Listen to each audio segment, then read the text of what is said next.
ہاں یہ بھی ایک سوال اسی قسم کا ہے. اصل دیکھیں آپ کو اکثر علماء بیچاروں نے ایسے سوال احمدیت کے خلاف سکھائے ہیں جو جذباتی نوعیت کے ہیں, واقعاتی نہیں ہیں. اس کی وجہ سے سوائے اس کے کہ آپ کو متنفر کیا جائے اور کوئی مقصد نہیں ہے. مثلا ایک سوال یہ ہے کہ غیر احمدی لوگوں کے بارے میں آپ کیا فرمائیں گے, کیا وہ احمدیت کے مطابق مسلمان ہیں یا نہیں. یہ سوال بھی بالکل اسی نوعیت کا ہے.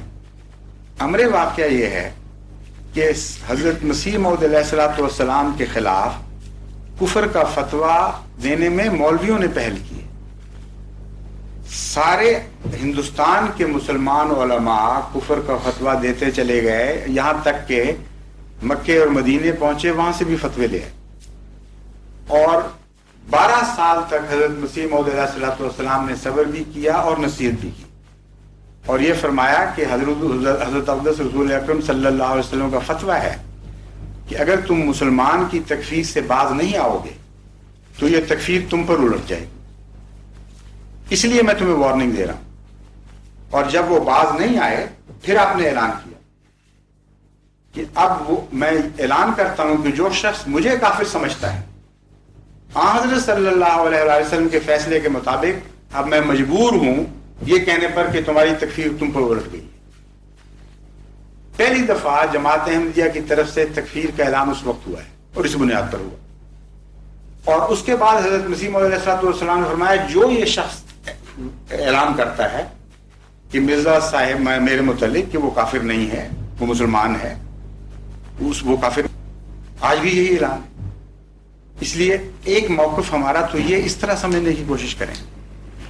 دوسرا ایک بڑا نمایاں فرق ہے, جب آپ ہمیں کافر کہتے ہیں اور سارے مسلمان کافر کہہ رہے ہیں تو آپ ہمیں حضرت محمد مصطفیٰ صلی اللہ علیہ وسلم کا کافر کہہ رہے ہیں جو واقعہ کے خلاف. ہم کہتے ہیں ہم حضرت صلی اللہ علیہ وسلم پر دل و جان سے ایمان لاتے ہیں, آپ کے دین کے عاشق, آپ کے ادنا غلام, قرآن کریم کے تابع, سنت کے تابع. دعویٰ ہمارا یہ ہے. آپ کہتے ہیں نہیں, جھوٹ بولتے ہو, تم محمد وسلم کے کافر. اس لیے ہمارے دعوے کے خلاف آپ بات کر رہے ہیں, یہ انصاف نہیں. ہم جن معنوں میں آپ کو کافر کہتے ہیں آپ کے دعوے کے مطابق کہتے ہیں, اس لیے آپ کو شکوہ کس بات کا ہے. ہم کہتے ہیں امام مہدی کے کافر ہیں.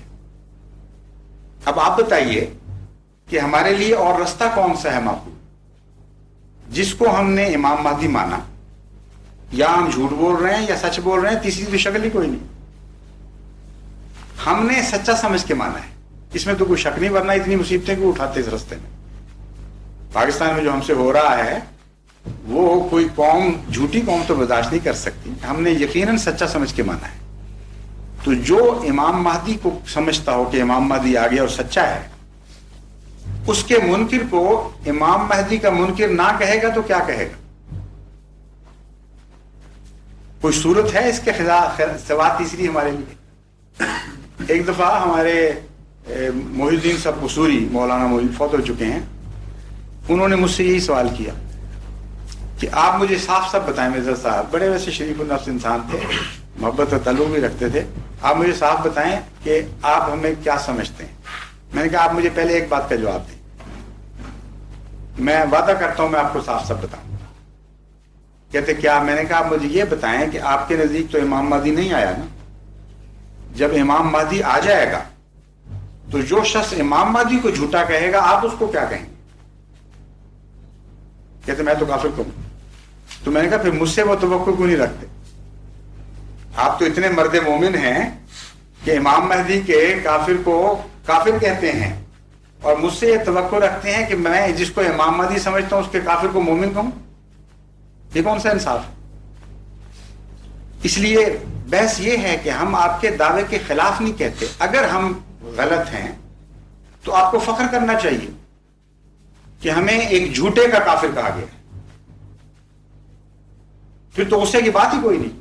نبی کریم صلی اللہ علیہ وسلم نے کسی کو اپنے نہ ماننے والے کو یہ بات نہیں کہی. کیا؟ جیسے یہی کہ جیسے قرآن کریم تو بھرا پڑا ہے, حضرت صلی اللہ علیہ وسلم کے منکر کو کافر کافر کافر اتنا کہا گیا ہے کہ دنیا کی کسی کتاب میں لکھا گیا. قرآن کریم جو ہے نبی کریم صلی اللہ علیہ وسلم کی زبان نہیں ہے حضرت, یہ اللہ تعالیٰ کی زبان ہے. بالکل صحیح ہے. مگر قرآن نبی کریم صلی اللہ علیہ وسلم کی زبان جو ہے وہ قرآن پاک نہیں ہو سکتا. قرآن کریم آن وسلم کو فرماتا ہے قل یا ایھا الکافرون، حکم دیتا ہے اے محمد کہہ اے کافرو. رسول اللہ علیہ وسلم قرآن کی بات مانتے تھے کہ نہیں مانتے تھے؟ پھر کیا کہتے تھے پھر؟ اے مومنو. انہوں نے اپنی طرف سے کبھی کسی، میں کہتا ہوں قرآن کوئی ایسی مثال دے دیں. میں مثال دے رہا ہوں، اس سے بہتر کیا مثال ہو سکتی ہے کہ قرآن کریم آن حضرت صلی اللہ علیہ وآلہ وسلم کو مخاطب کر کے کہتا ہے قل یا ایھا الکافرون، اے محمد صلی اللہ علیہ وسلم اعلان کر ان کو یہ مخاطب کر کے اے کافرو. اب رسول اللہ علیہ وسلم کہتے تھے کہ نہیں کافر؟ قرآن کا انکار کرتے تھے؟ نعوذ باللہ من ذالک. عجیب بات کرتے ہیں آپ. یا حضرت سوال کا جواب دینے میں دیتا ہوں، میری بات سن لیجیے، میں دے رہا ہوں جواب. وہ بیچ میں جب بولیں گے تو ان کو بھی جواب دوں گا نا. غیر احمدی لوگوں کے بارے میں آپ کیا اسی کے کہ کیا اب مسیح موعود کے آنے کے بعد سے صرف کلمہ طیبہ کا پڑھنا ناکافی ہو گیا ہے؟ نہیں. کیا کسی شخص کو مسلمان اپنے آپ کو مسلمان کہنے کے لیے یہ کافی نہیں ہے کہ وہ کلمہ طیبہ کا اقرار کرے؟ جزاکم اللہ، آپ نے وہ ہمارے دل کی بات کہہ دی. تو پھر بات یہ ہے کہ ابھی آپ نے یہ فرمایا کہ جو شخص مسیح موعود کا اقرار نہیں کرتا، ان کو نہیں مانتا، تو ظاہر ہے کہ وہ کیسے مسلمان ہو سکتا ہے؟ نہیں، یہ نہیں میں نے کہا. دیکھیں آپ میرے منہ میں بات نہ ڈالیں. بیٹھ جاؤں گا ایک ہی سیکنڈ. اس کے ساتھ معنی یہ ہے کہ اب یعنی کہ مسیح موعود کے آنے کے بعد سے صرف کلمہ طیبہ کا پڑھنا کافی نہیں ہے، بلکہ یہ بھی ضروری ہے کہ مسیح موعود کو تسلیم کیا جائے، ان پر ایمان لایا جائے. ایک منٹ، میں اس کے کئی جواب دے سکتا ہوں. بڑی واضح بات ہے. کلمہ طیبہ پڑھ کے انسان مسلمان ہو جاتا ہے، آپ کو مجھے اتفاق ہے اس بات پر. لیکن اگر ملائکہ کا انکار کر دے تو پھر بھی مسلمان رہے گا؟ اگر ایک نبی کا بھی انکار کر دے پھر بھی مسلمان رہے گا؟ بتائیے. دیکھیں سلوگنزم سے مسئلے حل نہیں ہوتے. جو دینی معاملات ہیں ان کا فہم سے معاملہ حل کرنا چاہیے، غور سے معاملہ حل کرنا چاہیے. کلمہ طیبہ کے بعد انسان مسلمان ہو جاتا ہے، لیکن ایمان کی جتنی شرائط ہیں ان کو پورا کرنا ضروری ہے. کلمہ طیبہ پڑھنے کے باوجود اگر کوئی شخص آمنت باللہ و ملائکتہ و کتبہ و رسلہ والیوم الآخر، ان 5 چیزوں میں سے کسی ایک کا یا ان کے اجزاء میں سے کسی ایک جز کا بھی انکار کر دے تو سارے مسلمان علماء کا متفق عقیدہ ہے، سنت سے یہی چلا آ رہا ہے کہ وہ سچا صحیح مسلمان نہیں کہلا سکتا. اس لیے اسلام دون الاسلام کے مسائل شروع سے ہی امت میں چلے آ رہے ہیں. کفر دون الکفر کے مسائل شروع سے چلے آ رہے ہیں. جہاں تک جماعت احمدیہ کا موقف ہے وہ بڑا واضح ہے کہ جو شخص کلمہ طیبہ پڑھتا ہے اس کو ہم غیر مسلم نہیں کہہ سکتے، سوال ہی نہیں پیدا ہوتا. لیکن اگر اس سے اتر کر ان چیزوں میں سے کسی کا انکار کرے تو کفر کی کوئی نہ کوئی چیز اس میں ثابت ہو جائے گی، اس کے باوجود ہم اسے غیر مسلم نہیں کہیں گے. جو شخص کلمہ طیبہ کا اقرار کر لے اور کہے کہ میں مسلمان ہوں، آج تک کبھی کسی احمدی نے اس کو غیر مسلم نہیں کہا. حضرت مسیح موعود علیہ السلام کی کتابیں اٹھا کر دیکھ لیں، وہاں فرق ہے. ایک ہے اصطلاح کافر کہنے کی، ایک ہے غیر مسلم. ان دونوں اصطلاحوں میں زمین آسمان کا فرق ہے. اس لیے مسلمان علماء بھی اگرچہ ایک دوسرے کو کافر سارے کہتے آئے ہیں، آج تک کہتے ہیں، مگر غیر مسلم نہیں کہتے تھے.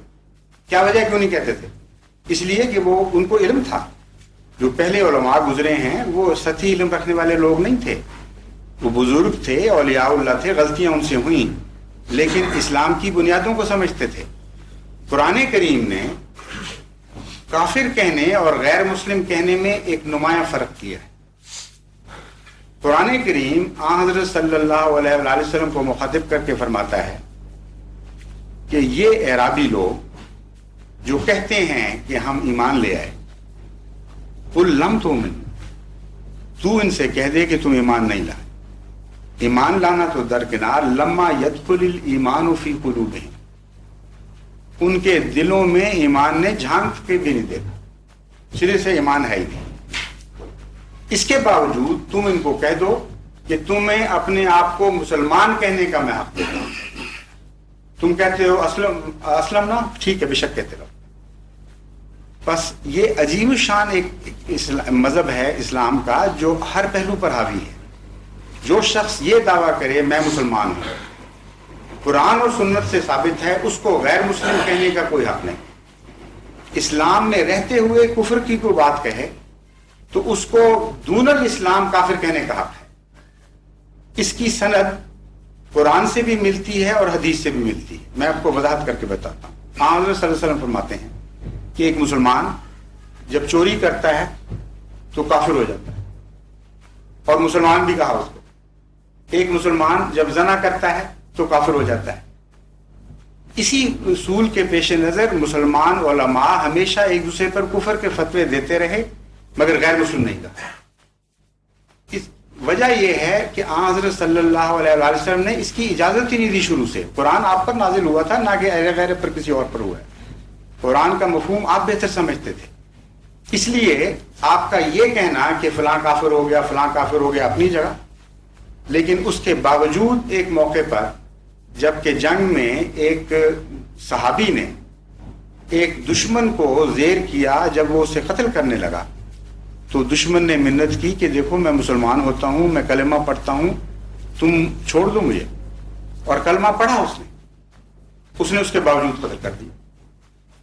حضرت صلی اللہ علیہ وسلم کی خدمت میں حاضر ہو کر اس نے عرض کیا بڑے فخر سے کہ اس طرح مقابلہ ہوا، میں نے اسے زیر کیا اور اس نے آخر پر ڈر کے مارے کہہ دیا میں کلمہ پڑھتا ہوں۔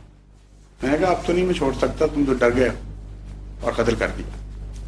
وہ یہ روایت کرتے ہیں کہ میں نے اپنی ساری زندگی میں حضرت صلی اللہ علیہ وسلم کو اتنا ناراض نہیں دیکھا جتنا اس دن وہ مجھ پر ناراض۔ اور ایک روایت میں آتا ہے آپ بار بار یہ کہتے تھے کہ قیامت کے دن جب وہ کلمہ تمہارے خلاف گواہی دے گا تو تم کیا جواب دو؟ پھر آپ نے فرمایا کہ تم نے اس کا دل پھاڑ کے کیوں نہ دیکھ لیا کہ وہ منہ سے کہتا تھا یا دل سے کہتا تھا۔ اس لیے جو شخص اپنے آپ کو مسلمان کہے یا کلمہ پڑھ لے اس کو غیر مسلم کہنے کا کسی کو کوئی حق نہیں ہے، نہ جماعت احمدیہ کو ہے نہ کسی اور جماعت کو ہے۔ اس لیے ہم آپ کے اقرار کے خلاف کبھی فتویٰ کوئی نہ دیتے ہیں، نہ آج تک کبھی دیا ہے۔ ہم کہتے ہیں آپ مسلمان ہیں، لیکن مسلمان رہتے ہوئے امام مہدی کا آپ نے انکار کیا جس کو ہم امام مہدی سمجھتے ہیں۔ اس لیے امام مہدی کے منکر کر پر وہی فتویٰ ہے جو آپ کے علماء کا فتویٰ ہے، متفق علیہ فتویٰ ہے۔ امام مہدی کی ضرورت کیا ہے؟ سوال یہ ہے اگر امام مہدی آئے گا تو آپ کو غور کرنا چاہیے کہ آئے گا کس کام کے لیے۔ ایک طرف خدا اس کو مقرر کرے 1400 سال میں انتظار ہو گئے، آپ کے نزدیک کبھی بھی نہیں آیا، کل آ جائے فرض کریں، تو دوسری طرف انکار کی اجازت دے دے، عقل کے خلاف بات ہے۔ یہ ہو ہی نہیں سکتا کہ ایک عظیم الشان دینی تحریک کی خاطر خدا تعالیٰ کسی کو امام بنائے اور ماننے والوں سے کہہ دے کہ تم اس کا بے شک انکار کرو، فرق کوئی نہیں پڑتا۔ اس لیے ہماری پوزیشن میں مجبوری کی پوزیشن ہے، یا ہم جھوٹے ہیں کہ ہم ان کو امام مہدی سچا سمجھ رہے ہیں۔ جب ہم سچا سمجھتے ہیں تو ہمارے پاس چارہ ہی کوئی نہیں کہ جو امام مہدی کا، جس کو ہم امام مہدی کہتے ہیں، جو اس کا منکر ہے، ہم اسے امام مہدی کا کافر کہیں گے، لیکن غیر مسلم نہیں کہیں گے۔ آپ ہمیں غیر مسلم کہتے ہیں، یہ زیادتی ہے، یہ اس کا کوئی قرآن اجازت نہیں دیتا۔